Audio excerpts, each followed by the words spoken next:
എടുക്കാൻ ആഗ്രഹിക്കുന്ന വ്യക്തികൾ ആണെങ്കിൽ നിങ്ങൾ ഈ കാര്യം ശ്രദ്ധിക്കേണ്ടതാണ്. സോ കുറച്ച് 3 കാര്യങ്ങളുണ്ട്, അത് നിങ്ങൾ ശ്രദ്ധിക്കണം. അതായത് ഒരു ഹോമിയോപ്പത്തിക് ട്രീറ്റ്മെന്റ് നമ്മുടെ ഏറ്റവും കൂടുതൽ ആവശ്യമായിട്ടുള്ളത് എക്സാക്ട് ആയിട്ടുള്ള സിംറ്റംസ്, അതായത് നിങ്ങൾ സഫർ ചെയ്യുന്ന എക്സാക്ട് സിംറ്റം ആണ് നമുക്ക് വേണ്ടത്.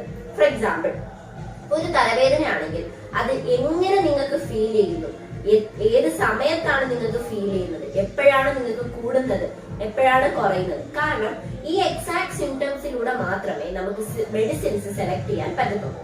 അപ്പൊ അതുകൊണ്ടാണ് എക്സാക്ട് ആയിട്ടുള്ള സിംറ്റംസ് പറയണം എന്ന് പറയുന്നത്. പിന്നെ നിങ്ങൾ ചെറുതെന്ന് വിശ്വസിക്കുന്ന സിംറ്റംസ് ആണ് നമുക്ക് ഏറ്റവും കൂടുതൽ ഇമ്പോർട്ടന്റ്. അതായത് നിങ്ങളുടെ ലൈഫിൽ നിങ്ങൾ കോമൺ ആയിട്ട് കണ്ടുവരുന്ന ഒരു പ്രശ്നം, അതായത് നിങ്ങൾക്ക് അതൊരു കുഴപ്പമില്ല, നിങ്ങൾ അത് ബുദ്ധിമുട്ടിക്കുന്നില്ല എന്നുള്ള ഒരു സർട്ടൻ പ്രോബ്ലം, അതിനാണ് നമ്മൾക്ക് കൂടുതൽ ഇമ്പോർട്ടൻസ്. പക്ഷെ നിങ്ങൾ അത് ഇമ്പോർട്ടൻസ് കൊടുക്കത്തില്ല. സോ ആസ് എ ഹോമിയോപ്പത്ത് നമ്മൾ കൂടുതലായിട്ട് ഇമ്പോർട്ടൻസ് കൊടുക്കുന്നത് നിങ്ങൾ ചെറുതെന്ന് കരുതുന്ന സിംറ്റത്തിനാണ്. പിന്നെ ഒരു ഹോമിയോപ്പത്തിക് ട്രീറ്റ്മെന്റില് എപ്പോഴും നമ്മൾ ചിന്തിക്കേണ്ടത് അക്യൂട്ട് ആയിട്ട് വരുമ്പോൾ, ഫോർ എക്സാമ്പിൾ ചെറിയ രീതിയിൽ സ്റ്റാർട്ട് ചെയ്യുമ്പോൾ തന്നെ അത് ട്രീറ്റ് ചെയ്യാൻ ശ്രമിക്കുക. കാരണം ചെറിയ രീതിയിൽ തുടങ്ങുമ്പോൾ നമ്മളുടെ ഹോമിയോപ്പത്തിക് മെഡിസിൻസ് കഴിച്ചു കഴിഞ്ഞാൽ പെട്ടെന്ന് ഒരു ക്യൂർ പോസിബിൾ ആണ്. വേറെ അത് ഭയങ്കര സിവിയർ ആയി ഒരു നെക്സ്റ്റ് സ്റ്റേജിലോട്ടൊക്കെ കടന്നു കഴിഞ്ഞാൽ ക്യൂറും അതനുസരിച്ച് ഇച്ചിരി സമയമെടുക്കും. അതുകൊണ്ടാണ് ചിലർ വന്ന ഉടനെ വന്ന് പറയുന്നത് ഹോമിയോപ്പതി കഴിച്ചു കഴിഞ്ഞാൽ വലിയ മാറ്റങ്ങളൊന്നും ഉണ്ടാകത്തില്ല, കുറെ സമയം എടുക്കും. ആ കുറെ സമയം എടുക്കാനുള്ള കാരണവും നിങ്ങൾ തന്നെയാണ്. അതായത് ഹോമിയോപ്പതി കഴിക്കാൻ ആയിട്ട് ആൾക്കാര് ചൂസ് ചെയ്യുന്നത് ജസ്റ്റ് ഒരു സെക്കൻഡറി ഓപ്ഷൻ ആയിട്ടാണ്. അതായത് ഒരു അസുഖം വന്നു കഴിഞ്ഞാൽ ആദ്യം നമ്മൾ ഒന്നെങ്കിൽ സ്വയമായിട്ട് ചികിത്സിക്കും, ഇല്ലെങ്കിൽ പെട്ടെന്ന് ഒരു പാരസെറ്റമോളോ അല്ലെങ്കിൽ വല്ല പെയിൻ കില്ലേഴ്സോ ആ സമയത്ത് എന്ത് നമ്മുടെ കയ്യിൽ കിട്ടുന്നോ അത് നമ്മളെടുത്ത് കഴിക്കുകയാണ് പതിവ്.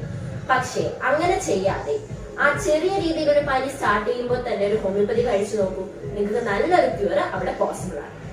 അപ്പോ ഹോമിയോപ്പതിയില് ക്യൂർ ആണ് നമ്മള് ഹോമിയോപ്പതി എന്ന് പറയുമ്പോൾ ക്യൂർ ആ അസുഖത്തിനെ പൂർണ്ണമായിട്ടും മാറ്റാം. പിന്നെ ഹോമിയോപ്പതിയിലെ സൈഡ് എഫക്ട്സ് കുറവാണ്. എല്ലാവരും മനസ്സിലാക്കുക, ഹോമിയോപ്പതിയിലെ ട്രീറ്റ്മെന്റ്സ് അവൈലബിൾ ആണ്. അത് അക്യൂട്ട് ആയിക്കോട്ടെ ക്രോണിക് ആയിക്കോട്ടെ. പക്ഷെ ഇന്നത്തെ നമ്മുടെ topic homeopathy in acute condition.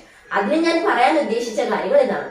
അതായത് നിങ്ങൾ ചെറുതെന്ന് വിചാരിക്കുന്ന സിംറ്റംസ് ആണ് നമുക്ക് ഏറ്റവും കൂടുതൽ ഇമ്പോർട്ടന്റ് ആയിട്ട് വരുന്നത്.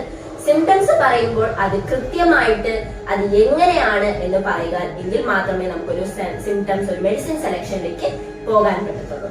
സോ ഇന്നത്തെ വീഡിയോ എല്ലാവർക്കും ഇഷ്ടമായെന്ന് വിശ്വസിക്കുന്നു. ഇഷ്ടമായാൽ ലൈക്ക് ചെയ്യുക, ഷെയർ ചെയ്യുക, കമന്റ് ചെയ്യുക, സബ്സ്ക്രൈബ് ചെയ്യുക. ഇനിയും പുതിയ പുതിയ വീഡിയോസുമായി വീണ്ടും വരുന്നത് വരെ meds talks with doctor RD. എസ്റ്റേ signing off.